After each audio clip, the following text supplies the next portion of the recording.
Il n'y a rien de pire que d'interroger un grand directeur avec une casquette, le tutoyer, alors qu'on voit bien qu'il n'est pas du tout à l'aise. On voit bien que Ouais. pour moi, ça, c'est de la dissonance.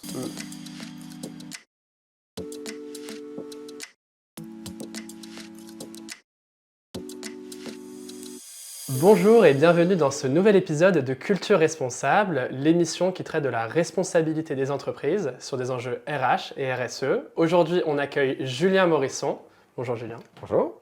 Alors, le thème d'aujourd'hui, c'est quand les RH génèrent du business, le pouvoir de l'influence B2B. Alors, vous l'avez compris, on va parler d'influence B2B avec Julien. Alors Julien, tu as été DRH dans des groupes, le groupe Bolloré.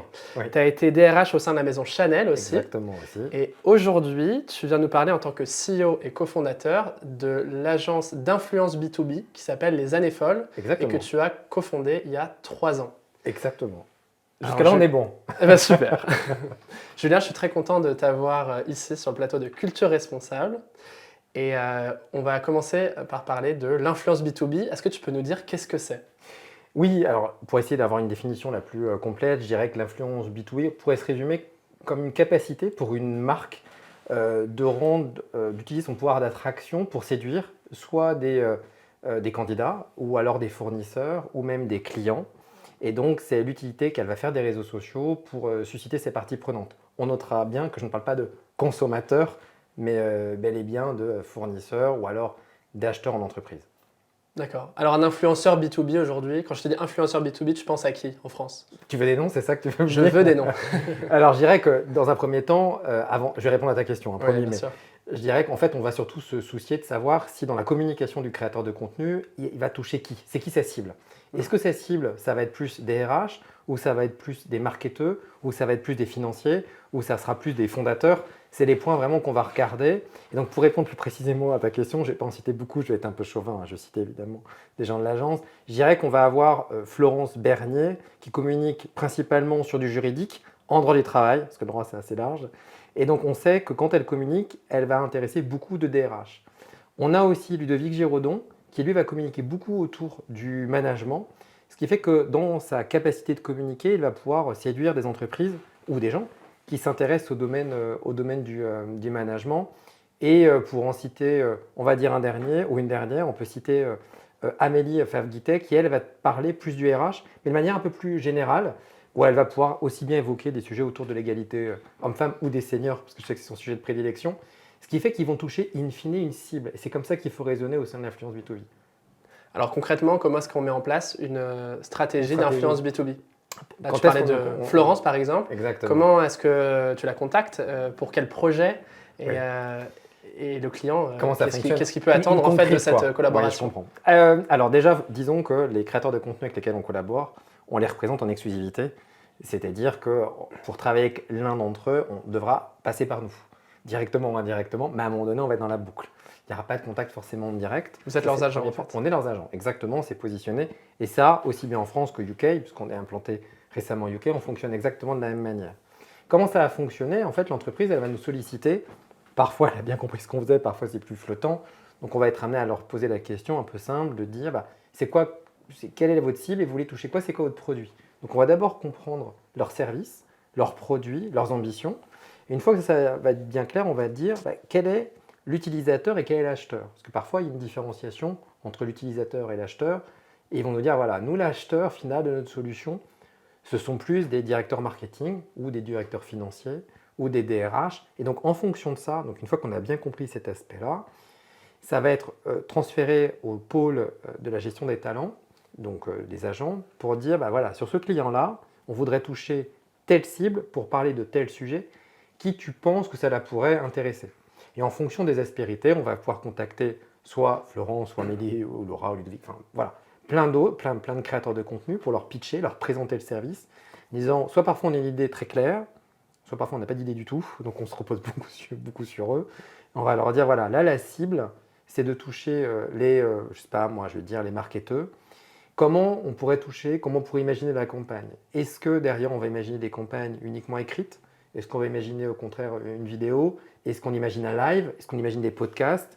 Et en fonction du budget, parce que ça va jouer, évidemment, le budget, on va pouvoir définir un certain nombre de créateurs de contenu et aussi de formats. Et donc, c'est comme ça qu'on va co-construire en sachant que les campagnes peuvent aller d'un post, mais c'est de moins en moins le cas, jusqu'à toute une série de campagnes, d'écrits ou de live ou de vidéos qui peuvent représenter 2, 3, 4 mois en fonction des campagnes. D'accord. Les influenceurs, enfin aujourd'hui quand on pense aux influenceurs sur Instagram ou sur TikTok. Oui. C'est souvent des contenus qui sont assez, enfin qui sont pas forcément révélateurs de la personne, qui sont assez superficiels, où il y a une mise en scène. Dans le cas de l'influence B2B, on pourrait se dire, et peut-être qu'on parle de responsabilité ici, donc Ouais. comment faire pour que ces influenceurs montrent la vraie image de l'entreprise, la vraie ADN? Est-ce que vous C'est une travaillez très bonne là-dessus? question. Alors ça va dépendre en fait des volontés des entreprises. On a parfois des entreprises qui souhaitent promouvoir un service ou une solution et donc ça va passer évidemment par l'utilisation de cette solution. C'est-à-dire qu'on ne parle pas d'une formation si on n'a pas testé soi-même sa formation. On ne peut pas dire, là récemment on avait une formation, on en a deux d'ailleurs qu'on va lancer un peu en même temps, mais une formation, il y en a un c'était sur le harcèlement moral et sexuel pour un client et pour un autre c'est quelque chose qui est entre le métaverse et en même temps des formations un peu de serious game. Si on ne l'a pas testé cette formation, on n'est pas crédible pour vraiment en proposer, on va dire, les éléments les plus avantageux pour l'entreprise. Donc ça passe non seulement par une compétence en amont, mais aussi par l'utilisation des outils et des solutions qui sont proposés. C'est en ça qu'on respecte la communauté, même si on fait des contrôles en amont, mais on ne va jamais promouvoir des solutions ou des formats qui n'ont pas été identifiés en amont. Après, si c'est un peu plus sur ta question, c'est-à-dire quand on est sur de la marque employeur, alors marque employeur, c'est un peu le tarte à la crème parce que c'est un peu générique, c'est un peu comme bienveillance, qualité de vie au travail, c'est un peu utilisé un peu à toutes les sauces. Mais si on l'utilise sur ça, sur la partie comment attirer des candidats dans son entreprise, bon évidemment, moi le créateur de contenu, il n'a pas travaillé dans cette entreprise-là. Donc naturellement, il ne va pas dire comment ça marche avec Madame Michu, enfin c'est pas possible. En revanche, l'idée c'est qu'il puisse poser autant de questions que possible pour vérifier l'authenticité du dispositif, c'est-à-dire comment les candidats sont recrutés, est-ce qu'il y a le nombre d'étapes, on peut parler aussi de salaire, c'est quoi la formation qu'on peut recevoir, c'est quoi les délais aussi d'évolution. Et c'est en ce sens qu'on est déjà un peu plus senior. Chez nous, la moyenne d'âge elle est plus autour de 35-40 que pour les Instagrammeurs ou TikTokers, je pense encore plus jeunes, on est plus sur 20. Ce qui est logique parce qu'on n'a pas du tout les mêmes cibles, donc c'est ni mieux ni moins bien, mais on n'a pas ces mêmes volontés-là. Après, le travail que nous on doit faire, c'est de parvenir auprès de l'entreprise, de lui faire lâcher un peu de lest, de dire des choses qui ne sont pas aussi aseptisées, parce qu'il y a toujours une communication qui est assez corporate, c'est-à-dire que tout est formidable. Et parfois on leur dit, bah, si c'est si formidable, pourquoi les gens partent? Non, mais en fait, c'est-à-dire que bon, sur le salaire, c'est pas. Donc c'est ça qu'on essaye aussi de pouvoir ramener dans les questions, et les créateurs de contenu, ça va être un des vecteurs pour poser ces questions-là, et pour susciter de l'authenticité de la marque. Le combat, il est que la marque, on ne peut pas l'humaniser, parce que c'est pas le terme, mais en tout cas, lui donner suffisamment d'attraction et d'intérêt tout en respectant quand même son ADN au maximum pour susciter des candidats qui vont fitter avec les deux. C'est ça le travail du créateur de contenu. D'accord. Et est-ce que dans certains cas, parfois, on constate un décalage entre ce que dit l'influenceur, parce que c'est finalement un reflet de ce que veut dire l'entreprise, avec la perception de l'entreprise par les collaborateurs, par les anciens collaborateurs, les personnes qui sont parties, les détracteurs aussi? Non, mais je vois bien ta question. JRM qui est je vais y répondre, je vais répondre à ta question, mais parfois il y a un décalage entre le créateur, mais le créateur et ce qu'il communique, et lui-même. D'accord. Tout ne peut pas toujours être hyper aseptisé, la bienveillance, la résilience, enfin tous les mots un peu qu'on voit. Parfois, quand on a la personne en direct, on dit c'est marrant, je ne tairai le nom, je ne dirai pas de qui, mais il y avait 15 jours, j'avais un call, je disais c'est marrant, est-ce toi véritablement qui écris tes posts? Parce que c'est pas possible. Il y avait un tel décalage entre la personnalité et ce qui était écrit que c'était pour moi assez déstabilisant en soi. Donc il n'y a pas besoin toujours d'attendre une entreprise pour voir le décalage. Parfois, aussi pour plaire à une communauté ou être un peu dans le game, entre guillemets, il est de bon ton d'utiliser certains mots ou certains éléments de langage, indépendamment d'une campagne en réalité. Mais parce que le créateur va dire, tu sais, si je commence à dire ça, je sais que je vais me faire un peu rentrer dedans. Donc après, il peut aussi y avoir avec l'entreprise, lorsque les collaborations sont nées, encore une fois, il faut toujours un peu modérer les avis vis-à-vis d'une entreprise. Tant que je n'y ai pas travaillé, j'ai un avis quand même qui est assez modéré. Les managers peuvent changer. Vous avez des entreprises aussi qui ont un peu retravaillé leur pratique managériale. Donc, je dirais que sur ça, ça va être. On essaie d'être le plus raccord entre le discours et le réel. Mais j'imagine bien, je crois qu'il y avait une campagne il n'y a pas longtemps, et donc l'influenceuse m'envoie le screen. et c'était quelqu'un qui te avait dit ah bah les pratiques du management ont dû bien changer, une de mes copines a eu une très mauvaise expérience. Non mais d'accord, mais qu'est-ce que je fasse de cette phrase? Enfin, alors c'est quelqu'un qui a reçu un message d'une de ses meilleures copines qui a eu une mauvaise expérience dans l'entreprise. D'accord, Bon, donc c'est un cas. Tu vois, c'est un cas, donc il faut. Beaucoup. Je le reçois cette information-là, mais si c'est 50, évidemment, c'est différent. Mais si c'est un cas, on peut toujours avoir une mauvaise expérience. Et toi, tu peux fitter avec quelqu'un, et moi, pas du tout. Et j'en tirerais, maintenant, si tout le monde présent, s'il y a 10 personnes qui ne fitent pas, peut-être qu'il y a un problème. Mais c'est là où il faut prendre un peu de recul aussi parfois. De toute façon, l'influenceur n'a pas la même vocation. Enfin, l'influenceur va être le porte-parole de l'entreprise, Exactement. va permettre de diffuser un message, de le diffuser auprès d'une certaine communauté. Et là, tu parlais de différentes communautés en fonction des différents influenceurs, des différents créateurs de contenu. Et après, il peut y avoir une différence d'opinion avec les collaborateurs, les avis que tu peux avoir, positifs ou négatifs, Complètement. sur les différentes plateformes, etc. Mais en tout Oui, cas, oui. Alors, pourquoi une entreprise aurait à s'intéresser finalement à l'influence B2B sur LinkedIn? Je dirais parce que toutes les entreprises désormais sont sur LinkedIn et donc c'est un vrai canal de communication et d'intérêt. 2, LinkedIn est en perpétuelle évolution et a une communauté qui ne cesse de grandir et donc à ce titre-là, être dessus et communiquer, c'est un vrai relais de communication important. 3, pourquoi faire de l'influence? En réalité, parce qu'il est parfois difficile dans sa communauté ou complexe de toucher des gens qui ne suivent pas l'entreprise par un intérêt primaire. Donc travailler avec un créateur de contenu qui a lui-même sa communauté, une communauté qui est dédiée et qualifiée, c'est un accélérateur de notoriété, c'est un accélérateur de visibilité, c'est aussi un accélérateur de business et ça permet d'avoir des commentaires, c'est la force de LinkedIn, ça permet d'avoir des commentaires généralement plus construits d'une part et surtout quand les posts ont lieu, vous connaissez, toi CEO qui m'écoute, quand tu communiques, tu sais très clairement qui te suit, c'est-à-dire que tu sais si c'est plus des RH, plus des CMO, plus des CFO. Et donc cette communauté qualifiée-là, c'est elle qui va permettre de voir si la campagne elle a été efficace ou pas. Non, je voulais juste rajouter le fait, ça va tomber comme un cheveu sur la soupe, mais que le créateur il a aussi la possibilité de refuser. Non, parce que parfois la question vous est, est-ce qu'ils sont obligés c'est un peu comme ça, obligés d'accepter toutes les campagnes qu'on leur propose? Non, ils peuvent, si ça ne va pas, s'ils ont travaillé avec eux, ils ont de mauvaises expériences, pour plein de raisons, ils ont tout à fait la latitude de pouvoir refuser les campagnes, bien sûr. alors, avec l'influence B2B, on peut constater un renversement de situation où les RH génèrent du business, peut-être pour la première fois d'ailleurs. Oui. Est-ce que tu peux... Je ne vais pas me faire des copains avec ça. Je pense qu'ils vont dire, mais qu'est-ce qu'ils me racontent? Finalement, on voit les choses différemment. Oui, alors pourquoi je dis ça? Parce que j'explique quand même ces propos qui peuvent sembler un peu saugrenus. On va te dire, le RH, c'est le HRBP, HR Business Partner. Bon, entre nous soit dit, c'est la seule fonction, on se sent quand même obligé de rajouter BP. Je vais me faire détester, mais c'est pas bien grave.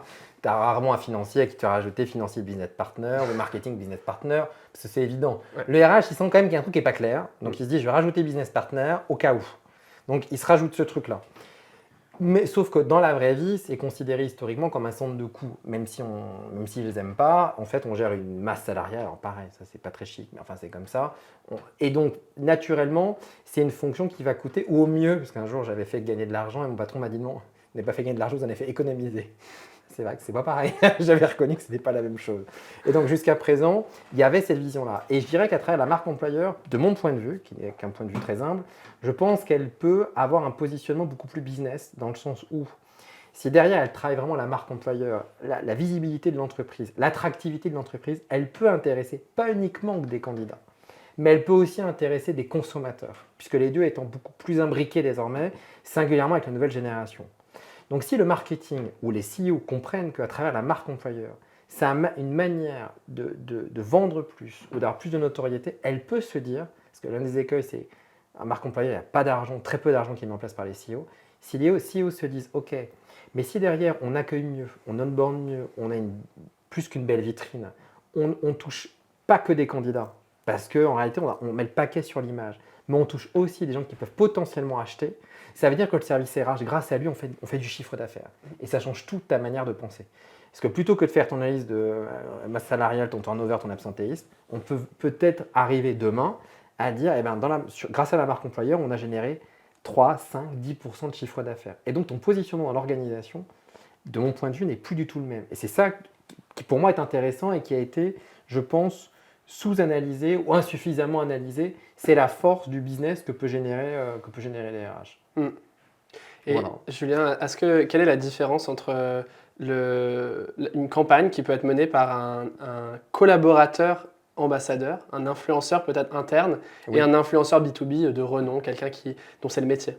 Alors, je dirais que deux points principaux. Si on est vraiment sur de l'advocacy en interne, je dirais qu'il y a le risque, un salarié reste un salarié dans une entreprise, donc la liberté de ton, elle est quand même assez relative. Après, Mm. donc naturellement, c'est un peu Souvent, la l'écueil. parole est cadenassée. Ouais. Elle est plus cadenassée. Et puis surtout, même si elle n'est jamais dit de manière explicite, on peut avoir légitimement peur de dire je ne vais pas avoir des avis peut-être modérés ou je ne vais peut-être pas aller sur des terrains, on va me le reprocher par la hiérarchie.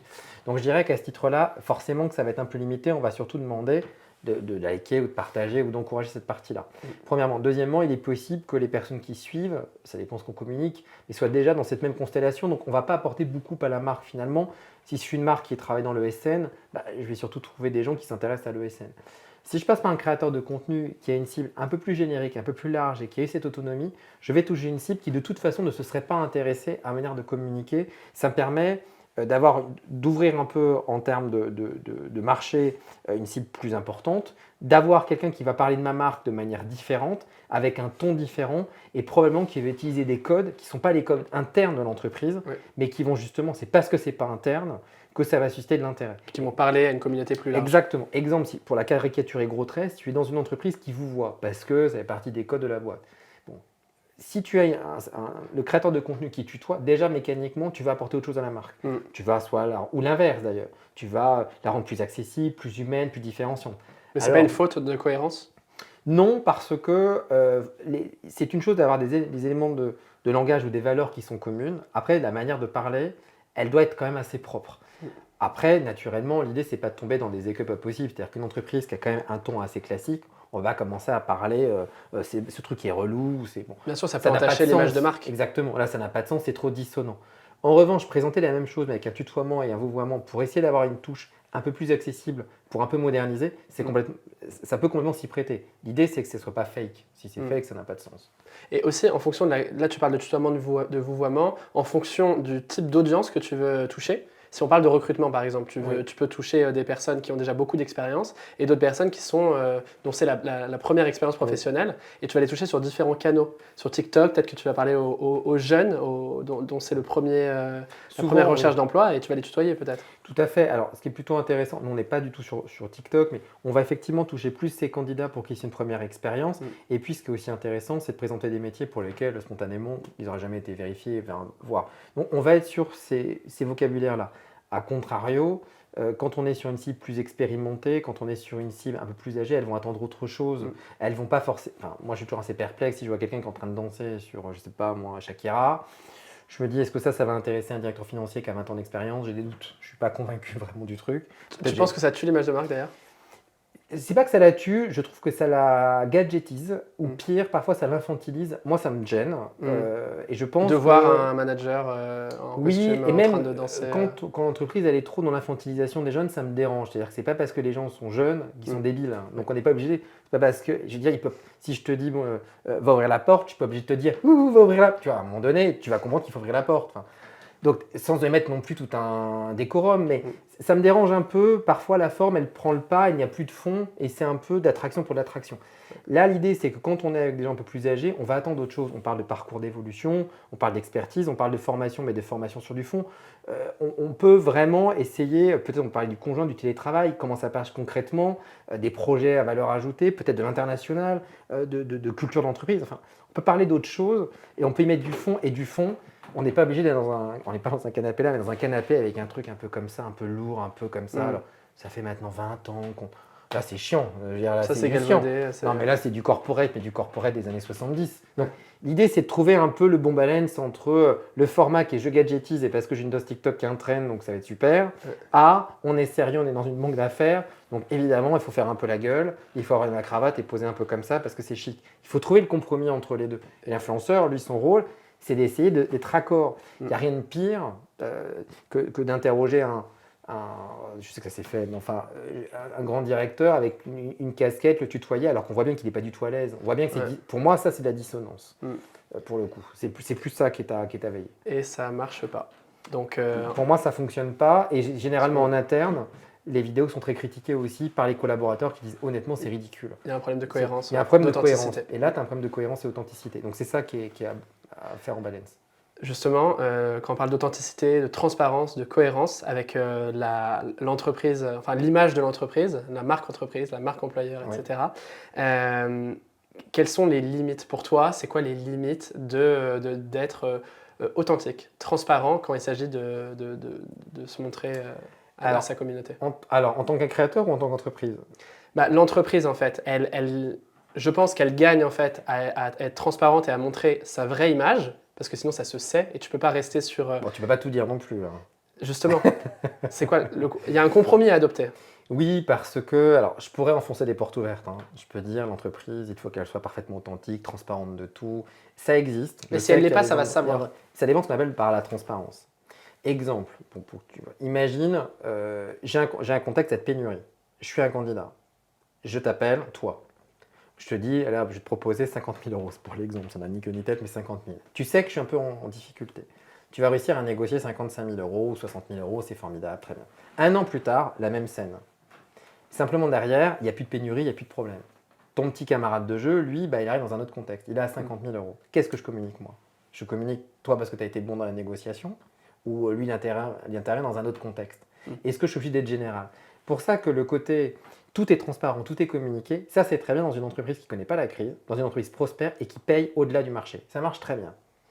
Quand tu es dans une entreprise qui n'est pas dans ce contexte-là, il ne faut pas rêver, à un moment donné, ça va créer des divergences. Et en plus, tout n'est pas toujours comparable. C'est-à-dire que c'est rare d'avoir deux personnes qui ont le même diplôme, le même parcours, les mêmes capacités de négociation. Et si derrière, tu dis, moi je suis un bon négociateur, du coup je suis pénalisé parce que tout le monde a la même chose, ça peut être vu comme ça. Donc sur la partie salaire, il faut faire toujours très attention. Je sais que les fourchettes sont toujours un peu conspuées, mais même dans d'autres pays, je sais qu'on parle toujours au UK, aux États-Unis, mais tout n'est pas si plus transparent. Mais nous, il y a un rapport de l'argent. C'est autre chose le problème. Donc ça, c'est un point. Et après, il faut accepter aussi que dans les parcours d'évolution, c'est très long. Deuxième exemple, pour bien comprendre, je pense que ça parlera à tout le monde, quand tu as une équipe, tu as parfois le manager, tu es très bon. Alors, prends ton exemple, tu es super bon. Moi, je suis ton manager, tu es tellement bon que je n'ai pas particulièrement envie de te laisser partir. C'est hyper égoïste, il y en a oui, je dis oui, effectivement, c'est très égoïste, mais parce que derrière, foncièrement, j'ai besoin de toi pour avancer. Donc, est-ce que derrière, je vais pouvoir parler vraiment d'un processus de 2 ans, de 3 ans d'évolution dans l'entreprise? Pas si sûr, parce que tu as des cas très concrets qui vont montrer que c'est pas si mécanique. C'est pour ça que le côté authenticité, oui, mais on ne peut pas tout dire parce qu'on adorerait tout dire, mais il y a plein de sujets qui sont différents, tu as des intégrations qui ne sont pas les mêmes, enfin, c'est pas si simple. Bien sûr. Il y a des choses qu'on ne peut pas forcément dire. Mais par contre, l'authenticité, ça peut aussi passer par ne pas faire que parler son DRH, par exemple, mais donner la parole à ses équipes. Complètement. Et l'authenticité, ça ne veut pas dire mentir pour autant. C'est-à-dire que, effectivement, pour moi, je trouve que c'est une erreur désormais de faire parler le RH sur l'ensemble des fonctions. Je trouve que ce n'est pas une bonne idée. Je pense que celui qui sait parler le mieux de marketing, c'est le marketeur. Le mieux du développement, c'est le développeur. Celui qui sait mieux parler de tout ce qui est du montage, vidéo, c'est les monteurs. Je pense que c'est eux qui vont employer les bons mots et qui vont surtout séduire la cible. Ils vont trouver le truc qu'ils vont faire que lui va se dire, ça là, moi il m'aurait dit ça, j'aurais candidaté. Or le RH, naturellement, il va être un peu... C'est pas ce qu'on lui demande non plus. On lui demande d'avoir de la projection, de quelque chose de prospectif. Une vision générale. Une vision générale et éventuellement de parler un peu de tout ce qu'il y a à mettre en place pour accompagner le développement des compétences et éventuellement d'avoir de la transversalité. Mais pour moi, oui, on n'est plus sur cette partie du RH qui ne doit pas forcément tout communiquer. Après, quand je dis on ne peut pas tout dire, l'idée, c'est pas non plus d'être dissonant. C'est-à-dire que attention à ne pas dire que tout est friendly, tout est sympa, tout est remote, alors que pour de vrai, c'est pas vrai. Enfin, et à un moment donné, le candidat, il va devenir salarié, il va bien se rendre compte, il n'est pas débile, il va bien voir que c'est complètement fake. Mais si toi, ta réponse, c'est juste de dire, oui, moi, c'est dans l'air du temps, du coup, je l'ai fait, oui, mais ça va se savoir. Et donc là, effectivement, c'est un bad buzz, et là, c'est pas normal. C'était à toi de dire, écoute, moi, je ne suis pas fan du télétravail, ou je ne suis pas fan de tout ce qui est diversity, c'est pas mon truc. Bon, c'est OK. Mais du coup, on ne te demande pas de communiquer sur ça. Ne communique pas sur ça. On ne t'oblige pas à le faire, le dis pas. Donc, c'est là où. Sinon, c'est fake. Moi, et ça va pour moi, se c'est savoir. fake. Et là, ça va se savoir. Julien, est-ce que tu as des exemples justement d'empowerment des équipes, des personnes qui prennent la parole au sein des équipes et que ça marche et où ça marche? Alors, quand tu dis tu veux dire des collaborateurs qui vont se mobiliser sur des sujets? Oui, ça pour le recrutement. Une campagne de recrutement, on va donner la oui. parole à des collaborateurs. Ah oui, tout à fait. Nous, on avait lancé en l'occurrence une campagne qui était dans une grande maison, enfin une maison de cosmétiques qui s'appelait Patika, où on a trouvé que c'était intéressant de pouvoir mixer et l'expérience des personnes qui vendaient notamment les produits cosmétiques sur le terrain, dans l'occurrence c'était en pharmacie, qui donnait un peu le pourquoi elles avaient décidé de rejoindre la marque et qu'est-ce qu'ils faisaient la différence de la marque. Et ça, c'était quand même essentiel, aussi bien dans les labos, c'est-à-dire les personnes qu'on ne voit pas en réalité, qui fabriquent. Et donc là aussi, ça faisait du sens de les interviewer, d'avoir leur retour et d'avoir cette authenticité-là. Et on avait intégré la RH, mais dans la partie plus développement et d'avoir un peu un scope qui était plus large. Donc oui, on l'a fait. On est sur plein d'autres projets aussi pour le présenter. Après, il faut militer, évidemment, parce que la peur que ça dérape, la peur du mauvais message, alors qu'on coupe, enfin, je veux dire, c'est pas du live, donc on peut quand même un peu donner les choses. Mais oui, on l'a déjà fait, on sait que ça fonctionne bien, ça, en réalité. Parce que c'est plus authentique, et c'est plus vrai, et c'est pas trop léché comme marque. On sent qu'on n'est pas à tout checker des mots qui ont déjà été entendus, qui n'ont pas de sens.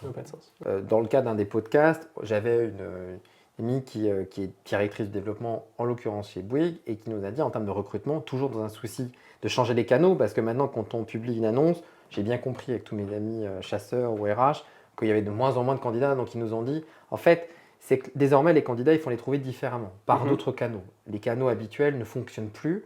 Et là, je trouvais l'idée un peu smart, qui était de se dire, les développeurs, je ne vais pas dire qu'ils sont particuliers, mais ils ont une manière de fonctionner intellectuellement différente. Moi, je ne comprends rien, je suis très à l'aise pour le dire.